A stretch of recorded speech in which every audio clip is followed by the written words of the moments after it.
ओला dock YouTube channel को subscribe करें और बेल आइकॉन को दबाना मत भूलें। अस्सलाम वालेकुम, मेरा नाम डॉक्टर मलिक वसीम रियाज़ है। मैं निश्तर मेडिकल यूनिवर्सिटी में एज ए कंसल्टेंट पल्मोनोलॉजिस्ट काम कर रहा हूं और मेरा clinic Islamabad diagnostic centre Nishtar road Multan है। आज मैं बात करूंगा ट्यूबरकुलोसिस के बारे में, जिसे हम तपे दिक कहते हैं।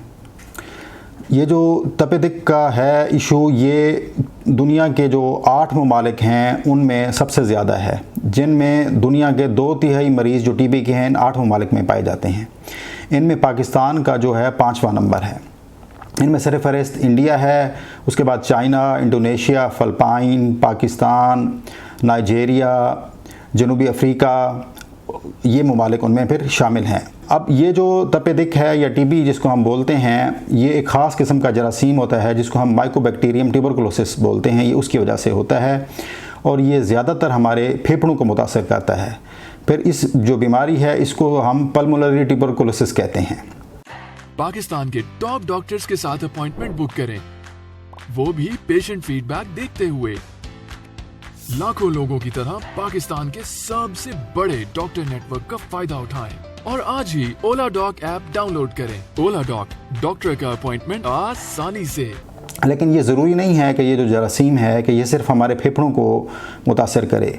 ये जो फेफड़ों की झिल्ली है प्लूरा, उसको भी मुतासर करता है, लिम्फ नोड्स को मुतासर करता है, हमारी आंतों को मुतासर करता है, हड्डियों को, दिमाग को, जो हमारा जेनिटरी यूरिनरी सिस्टम है उसको भी ये इन्वॉल्व करता है और उनमें भी ये टीबी की वजह बनता है। अच्छा, ये जो फेफड़ों की टीबी है उसकी अलामात क्या होती हैं? उसकी अलामात में ये होता है कि बंदे को खांसी होती है, 2 हफ्ते से ज़्यादा रह रही होती है और उसकी कोई और वजह हमें नहीं मिल रही होती। उसकी वजह से मरीज़ के जो बलगम होता है उसमें खून आता है, बंदे का जो वज़न है वो कम हो रहा होता है, बंदे को हल्का हल्का बुखार होता है और ये शाम को ये बुखार ज़्यादा हो जाता है। इसकी जो तशख़ीस है उसमें बलगम का जो है मेन किरदार होता है। उसमें हम बलगम के मुख्तलिफ टेस्ट करते हैं जिनमें हमें तशख़ीस होती है। इसके अलावा जो छाती का एक्सरे है वो भी हमें जो तशख़ीस है उसमें हेल्प करता है। अब इसकी जो तशख़ीस के बाद जो इनका इलाज है, जो पल्मोनरी ट्यूबरकुलोसिस का, जो फेफड़ों की टीबी का है, वो 6 महीने पे मुहित होता है।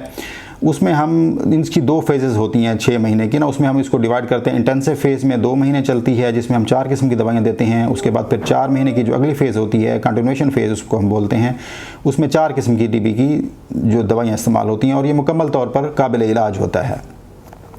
अब इसमें जो प्रॉब्लम ये होता है कि जो डाटा अवेलेबल है हमारे पास कि एक टीबी का जो मरीज़ है वो आगे पाकिस्तान में 10 से 15 मरीज़ों में अपना जो जरासीम है जो टीबी का उसको मुंतकिल कर देता है, खांसी के ज़रिए से, छींकने के ज़रिए से।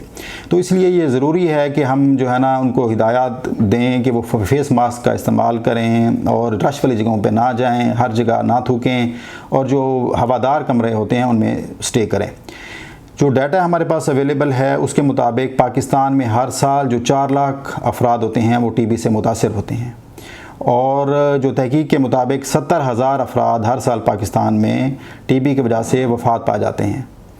तो ये बहुत बड़ी तादाद है और इसमें फिर जो हमें प्रॉब्लम आता है वो ये आता है क्योंकि इलाज थोड़ा सा इसका 6 महीने पे मुहित होता है जो पल्मोनरी ट्यूबरकुलोसिस होती है, तो अक्सर मरीज़ दवाई छोड़ देते हैं या बीच में नागा कर देते हैं या साइड इफ़ेक्ट्स की वजह से जो है ना उनको प्रॉब्लम आती है।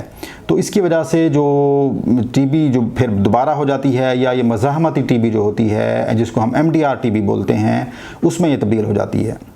तो फिर उसमें जो दवाइयों की जो होती हैं वो ये जो आम टीबी वाली होती हैं उस पर असर नहीं करती, और किस्म की दवाइयाँ हमें देनी पड़ती हैं और जो टीबी का जो उस मज़ाहमती टीबी का इलाज है वो भी फिर उसका ड्यूरेशन जो होता है वो लंबा हो जाता है, जो तकरीबन 18 से 20 महीने पर मुहित होता है ना। तो इसमें यही है कि अपने जो डॉक्टर्स हैं उनके साथ राब्ते में रहें और मुख्तलिफ हम टेस्ट भी कराते रहते हैं क्योंकि ये जो टीबी की दवाइयाँ होती हैं ये गुर्दों और मैदे इसके लिए जिगर के ज़रिए इनका हाजमा होता है, तो इसमें हम जिगर के और गुर्दे के टेस्ट भी हम कराते हैं जिससे हम मॉनिटरिंग में उसमें हेल्प होती है। जो इसमें फिर हमें जो डाइट का पूछा जाता है मुख्तलिफ उससे कि भाई इस पर डाइट जो है हमारी कोई ऐसा रिस्ट्रिक्शन नहीं होती। इसमें जो प्रोटीन डाइट होती है जिसमें अंडा है, गोश्त है, दालें हैं, चने हैं, ये जो है ना उसमें हेल्प आउट करती हैं क्योंकि इससे क़ुव्वत मुदाफ़अत अच्छी होती है। क्योंकि जब इलाज जो शुरू हम करते हैं उसमें उसको मरीज़ को जो है ना भूख नहीं लगती, तो कम लगती है। तो इसमें हम उनको ये कहते हैं कि आप पेट भर के एक ही दफ़ा ना खाएं, वक्फे वक्फे से खाएं।